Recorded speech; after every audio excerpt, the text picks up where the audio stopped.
और सारी धरती जलमग्न हो गई, सारी सृष्टि में जल प्रलय हो गया। और उसे बचाने के लिए जब एक मछली उस समुद्र में ऋषि को दिखाई पड़ी तो ऋषि ने भी नहीं समझा, लेकिन जब उस मछली ने कहा कि मैं महाप्रलय से बचाने के लिए ही अवतरित हुई हूँ और सप्तर्षियों के जीवन की रक्षा करके सृष्टि का पुनः सृजन किया, तब समझ में आया कि ये भगवान का मत्स्यावतार था। ऐसे ही जब धरती की संपूर्ण संपदा हिरणाक्ष के रूप में एक असुर ने ले जा करके रसातल में छिपा दिया और चारों तरफ से मल का आवरण लगा दिया, उसको भेदने की क्षमता किसी और की नहीं हो सकती थी, तो भगवान को 12 अवतार लेना पड़ा और 12 अवतार लेकर के इस धरती को पुनर्स्थापित किया। जब जब ऐसे संकट आए, देवता और दैत्यों ने मिल करके जब समुद्र का मंथन किया अनेक उपलब्धियों के लिए, उस समय भी जब मंदराचल पर्वत डूबने लगा तो भगवान ने कच्छप बन करके उस मंदराचल को आधार दिया और उत्साह बढ़ाया था देवताओं और दैत्यों का। दोनों ने जब सम्मिलित प्रयास किया तो समुद्र मंथन से 14 रत्न निकले थे और उसे भगवान का कच्छप अवतार कहा। ऐसे ही अनेकानेक अवतारों के समय भगवान ने इस सृष्टि को पुनर्स्थापित किया है और महाप्रलय से इसको बचाया है। आज भी आप गहरा चिंतन कीजिए कि यदि भगवान राम के रूप में आते तो किस रावण को मार देते, जिससे पुनर्स्थापना हो जाती धर्म और संस्कृति की। भगवान श्री कृष्ण आते तो कुछ गिने चुने राक्षस होते तो उनको मार करके पुनः धरती पर धर्म राज्य की स्थापना कर देते। लेकिन आज और पहले की परिस्थितियों में इतना अंतर है कि पहले देवताओं के और दैत्यों के लोग अलग अलग थे। देवता लोग रहते थे स्वर्ग में और दैत्य लोग रहते थे धरती में।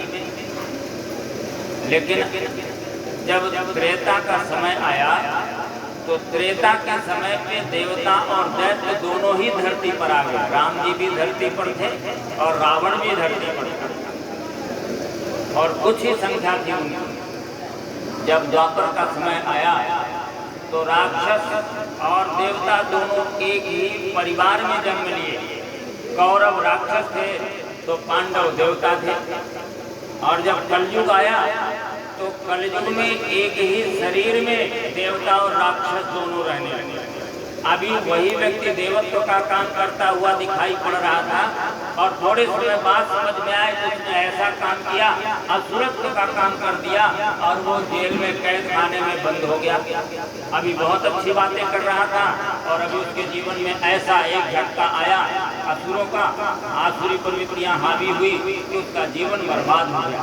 ये आप निरंतर देख रहे हैं और ये एक व्यक्ति के अंदर नहीं, सारे दुनिया में देवत्व और असुरत्व का युद्ध अपने हृदय पटल पर ही देवासुर संग्राम के रूप में निरंतर चल रहा है।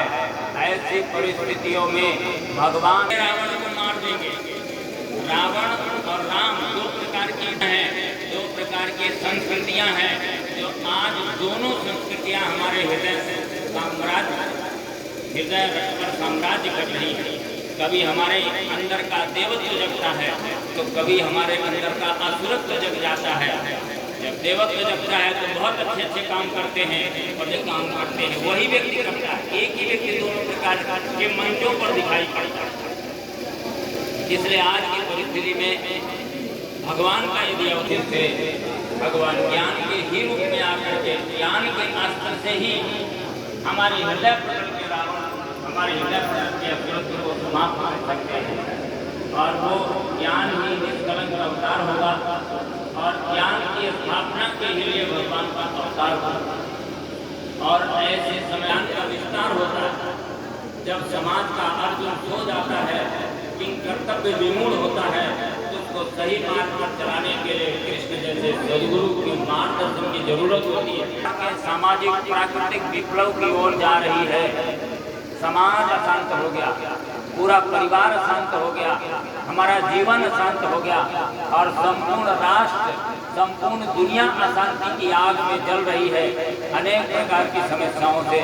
ऐसी परिस्थिति में समस्याओं से निजात दिलाने के लिए ज्ञान देवता की उपासना आवश्यक है और इसी ज्ञान की स्थापना के लिए युग ऋषि वेदमूर्ति तपोनिष्ठ परम पूज्य गुरुदेव पंडित श्री राम शर्मा आचार्य का अवतरण इस धरती पर संस्कृत पुरुष के रूप में हुआ, प्रज्ञावतार की चेतना के रूप में हुआ, महाकाल की परिवर्तनकारी सत्ता के रूप में हुआ और जिन्होंने मत्स्यावतार की भांति एक छोटे से गांव में पैदा होकर के इतना बड़ा विस्तार दिया कि आज संपूर्ण विश्व में गायत्री परिवार की स्थापना हो गई। ये गुरुदेव का प्रज्ञावतार था, ये मत्स्यावतार था। जब समाज में इतने अशौच अपवित्रता विचारों की होने लगी जिससे कोई व्यक्ति परमार्थ की दृष्टि में अपने कदम बढ़ाना बंद कर दिया, ऐसी परिस्थितियों में करोड़ों व्यक्तियों का गायत्री परिवार सभी जाति धर्म संप्रदाय से लोगों को निकाल करके दिव्य संगठन खड़ा किया। ये भगवान का 12 अवतार ही कहिए, समाज को गंदगी से ऊपर उठाने का प्रयत्न किया और समाज निरंतर तमाम प्रकार के द्वंद्वों से जूझ रहा है। ऐसे में जहाँ जातीय उन्माद, सांप्रदायिक उन्माद, जहाँ धर्म का उन्माद, जहाँ प्रांतवाद, जहाँ भाषावाद, अनेक प्रकार की कठिनाइयाँ इस दुनिया देश के सामने खड़ी है जिससे मानवता कराह होती है और उसका अंत होने की स्थिति दिखाई पड़ने लगी है। ऐसे परिस्थिति में जहाँ कूर्मावतार के रूप में अपने पृष्ठ पर आधार दे करके समाज को पुनर्स्थापित करके समाज में सत्प्रवृत्तियों और दुष्प्रवृत्तियों दोनों के द्वंद्व से ऊंचे उठा करके अनेक ऐसे दुर्लभ रत्न दिया है मानवता के लिए। ये साक्षात भगवान के कूर्मावतार के स्वरूप में भी है। ऐसे गुरुदेव के तमाम रूप देखे जा सकते हैं। भगवान श्री राम का जहाँ पर धर्म का समन्वय था, भगवान राम मर्यादा की स्थापना करने के लिए धरती पर आए थे और जब सुखेन वैद्य को उठा करके हनुमान जी लाए और लक्ष्मण जी के चिकित्सा करने के लिए कहा तो सुखेन वैद्य ने कहा कि आप तो धर्म के अवतार हैं, क्या मेरा ये काम करना ठीक है? आप हमारे दुश्मन हमारे राजा के दुश्मन हैं, ऐसे में आपके भाई को जीवित करना क्या मेरा राजधर्म है? तो भगवान ने कहा यद्यपि धर्म तो वैद्य का केवल चिकित्सा करना है, रोगी को ठीक करना यही वैद्य का धर्म है, पर यदि आपको ऐसा लगता है कि मेरे भाई की चिकित्सा करने से आपका धर्म नष्ट होता है तो मैं कभी नहीं चाहूँगा। जिस धर्म की रक्षा करने के लिए मैंने स्वयं अपना राज्य त्यागा, पिता की मृत्यु हो गई और मेरी पत्नी का हरण हो गया और उसमें यदि मेरे भाई का मरण भी हो जाए तो मैं उसको स्वीकार करूँगा, पर ये नहीं चाहूँगा कि तुम्हारा धर्म नष्ट हो जाए। ऐसे समतावादी धर्म की स्थापना की बात गुरुदेव ने की। कहीं भी किसी भी प्रकार से किसी धर्म, किसी संप्रदाय, किसी मतांतर का विरोध नहीं किया, केवल उन्होंने सनातन संस्कृति के दिव्य सूत्रों को खींच करके समाज में पुनर्स्थापित करने का प्रयास अद्भुत रूप से किया। ये भगवान राम का रामावतार है। जिस प्रकार से परशुराम ने अनीतिवादी राजतंत्र को उखाड़ने के लिए अपना फरसा उठाया था, उसी प्रकार से ज्ञान के परस के रूप में युग ऋषि परम पूज्य गुरुदेव ने अपने इतने ज्ञान के साहित्य लिखे जिसको पढ़ करके लोग अनीति के मार्ग को छोड़कर नीति की दिशा में चलते हैं। ये परशुराम का अवतार था। भगवान कृष्ण ने जिस प्रकार से छोटे छोटे लोगों को संगठित करके एक इतनी बड़ी सेना बना करके उस समय के कंस जैसे तमाम दुर्दांत जरासंध आदि की नीतियों को बदल दिया था, उसी प्रकार से गुरुदेव ने समाज में जागरण पैदा करके एक एक व्यक्तियों के जीवन में परिवर्तन करके विराट 25 करोड़ लोगों का एक गायत्री परिवार का तंत्र संपूर्ण विश्व में खड़ा कर दिया, जो मानवता के लिए खड़ा दिखाई पड़ता है और जिसके आधार पर युग ऋषि ने यह घोषणा किया था, निश्चित ही दुनिया बदलेगी, निश्चित ही परिवर्तन होगा। नव भव्य उठो सुनो प्राची से उगते सूरज की आवाज, अपना देश बनेगा सारी दुनिया का सरदार। जिस समय ये गीत गाए गए होंगे तो एक कल्पना लगती थी, लेकिन आज सारी दुनिया में दिखाई पड़ रहा है कि भारतीय संस्कृति का दिग्घोष हो रहा है। अभी हमारे प्रधानमंत्री जी योग के दिवस पर संयुक्त राष्ट्र संघ में, जहां संपूर्ण दुनिया के लोग भारतीय संस्कृति के योग का ध्वज गाड़ करके आए, संपूर्ण दुनिया भारतीय संस्कृति को प्रवाहित हो रही है। इंडोनेशिया की महारानी ने 16,000 मुस्लिम धर्मावलंबियों के साथ सनातन धर्म हिंदू संस्कृति को स्वीकार किया। ऐसे सारी दुनिया में इस भारतीय संस्कृति, सनातन संस्कृति का दिग्घोष होता हुआ दिखाई पड़ने लगा है। ये घोषणा गुरुदेव की थी, आज साकार हो रही है। हम उस योजना को धरती पर साकार करने के लिए गायत्री परिवार के लोग काम कर रहे हैं। हम आप सभी उससे जुड़े हुए ऐसे सौभाग्यशाली लोग हैं कि भले ही हमारा गिलहरी का योगदान हो, पर है तो इस महान अभियान के लिए जिसके लिए भगवान इस धरती पर आते हैं। उस महान कार्य करने के लिए हम ये यज्ञ भी कर रहे हैं। तो इस यज्ञ के पुण्य के साथ हमारी भावना जुड़ी है, बहुसंख्यक लोगों को आज के अवतारी सत्ता के विचारों से अवगत होने का अवसर प्राप्त हो, और लोग यदि विचारों को स्वीकार करते हैं, अपने जीवन में उसके अनुकूल परिवर्तन करते हैं, तो इस नवयुग में रहने लायक होंगे, सम्मानजनक स्थिति में होंगे।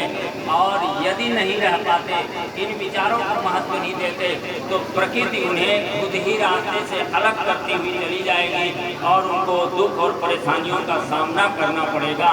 भगवान राम के सामने जितने भी चाहे रावण जैसे प्रतापी शक्तिवान व्यक्ति खड़े हुए, वो भी रुक नहीं पाए, क्योंकि जब अवतारी सत्ता धरती पर आती है तो वो संपूर्ण शक्तियों के साथ परिवर्तन करने के अधिकार को लेकर आती है, और उस समय दुनिया बदलती है। और इस बात को सारे दुनिया के भविष्यवक्ताओं ने स्वीकार किया है। और सूरदास जी ने हजारों वर्ष पहले सूर सागर में लिखा था, 1,900 के ऊपर ऐसे योग करे, सहस्त्र वर्ष लो सतयुग बीते, धर्म की बेल बढ़े। रे मानुष तू क्यों न ध्यान धरे, काल चक्र से वही बचे जो हंस का ध्यान धरे। महामाया हंसवाहिनी के सानिध्य में जो रहेगा, उसकी रक्षा दैवी शक्तियाँ निरंतर करती रहेगी और वो अभ्युदय के चरम स्थिति तक पहुँचेगा।